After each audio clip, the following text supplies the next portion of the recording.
The Lion City. First hit, no chaser. Singapore. Arrive at night if you can. The city unfurls itself like a neon peacock. A skyline that punches you right in the jaw. Glass and steel, impossibly tall, impossibly sleek. It screams money, ambition, and a future so bright you need shades. This isn't just a city, it's a statement. Dominating that view, of course, is Marina Bay Sands. 3 towers holding up a surfboard the size of a bloody aircraft carrier.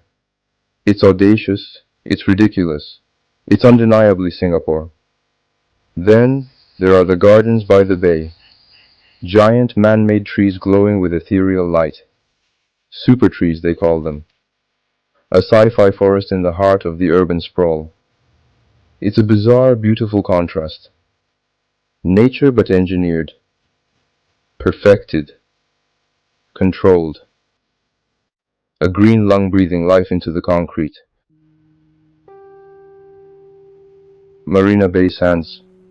You see it from everywhere. It's more than a hotel, it's an ecosystem. A vertical city of desire. Want to gamble your kid's inheritance? They've got a casino. Want to buy a watch that costs more than my apartment?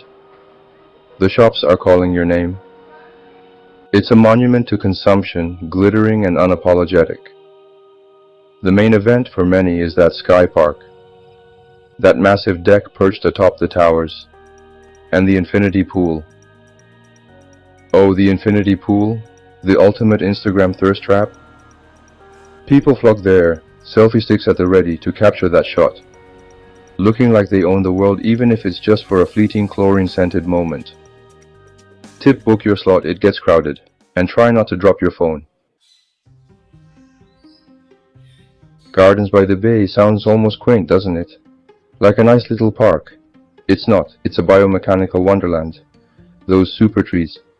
They're not just pretty sculptures, they're vertical gardens collecting rainwater, generating solar power. Functional art on a massive scale. At night they put on a light and sound show, the Garden Rhapsody. Cheesy, maybe a little, but also undeniably spectacular. A man-made forest pulsing with artificial life. Then you've got the domes, the cloud forest. You walk in, and a giant man-made mountain draped in plants looms over you. A massive indoor waterfall crashes down. The air is cool, misty. It's like stepping into another world, a carefully curated, climate-controlled jungle.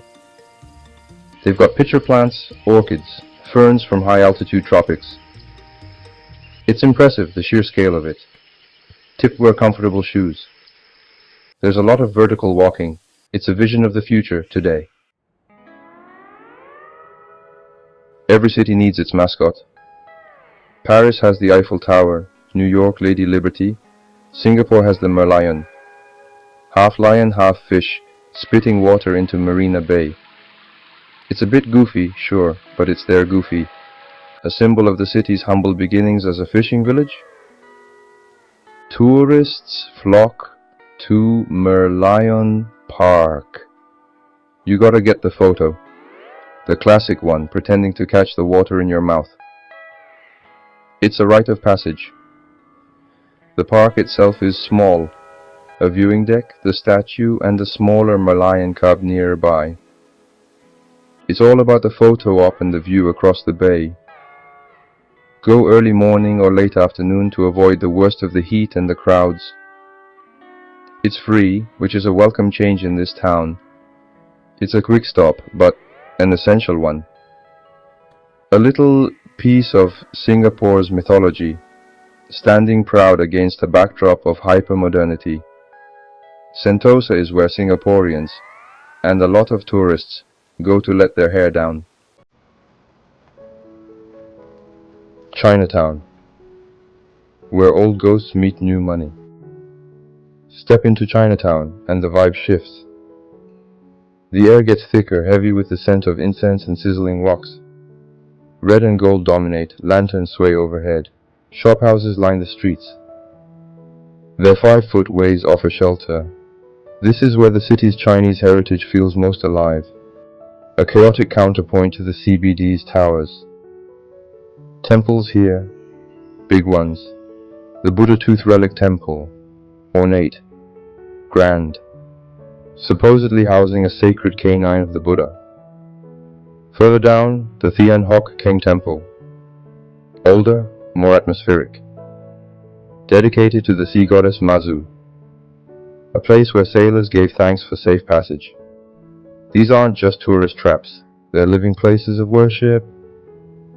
The smell of sandalwood smoke is constant, a reminder of older beliefs, older ways, and the food. Oh, the food in Chinatown, this is where you come to eat, and eat well, for cheap. Maxwell Food Center, Chinatown Complex Food Center, rows upon rows of hawker stalls, each one a specialist. Little India and Kampong Glam. Spice, silk, and a shot of soul. Leave Chinatown, jump on the MRT. A few stops later, you're in Little India, and bam. It's a full frontal assault on the senses, in the best possible way. The colors are turned up to 11.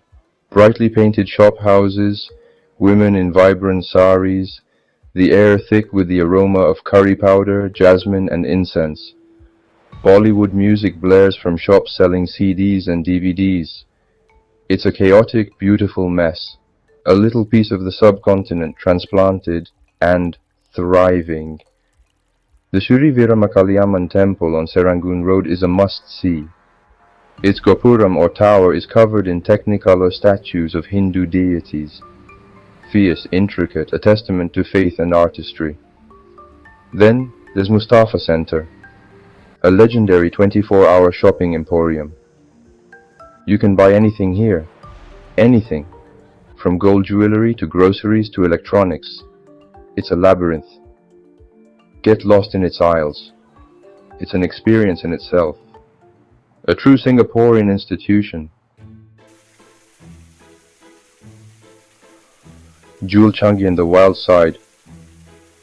From airport Nirvana to island grit. Most airports you want to get out of them as fast as possible.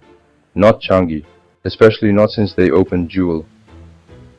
This isn't just an airport terminal, it's a destination.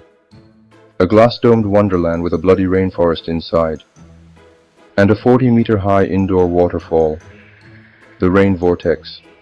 It's insane, it's spectacular, it makes every other airport in the world look like a bus station. Suddenly a long layover doesn't seem so bad. Jewel is a statement. Singapore saying, we do airports better than anyone. And they're probably right. There are shops, restaurants, a cinema, canopy mazes, bouncing nets. You can spend the whole day here and not get bored. For transit passengers, it's a gift. For those starting or ending their journey, it's an experience. A beautifully designed, meticulously managed piece of public infrastructure that actually feels joyful. Who knew an airport could do that? But Singapore isn't all polished steel and perfectly manicured gardens. There's another side. Singapore, the aftertaste. Why you'll be back for more. So, Singapore. What's the final verdict? It's a city that gets under your skin. You arrive, maybe a little skeptical, expecting a sterile, rule-bound metropolis. And yeah, it's clean, it's efficient. Things work here with a precision that's almost unnerving. The trains run on time. The streets are spotless. But that's not the whole story. Not by a long shot. There's a fire in its belly. You'll remember the skyline for sure. The architectural bravado of Marina Bay Sands. The futuristic glow of the super trees. But it's the other stuff too. The scent of spices in Little India. The sizzle of a hawker stall in Chinatown. The unexpected tranquility of a hidden temple. Sheer, joyful madness of Jewel Changi. It's a city of layers. Peel them back one by one. Each one reveals something new, something surprising. It's a place of contrasts.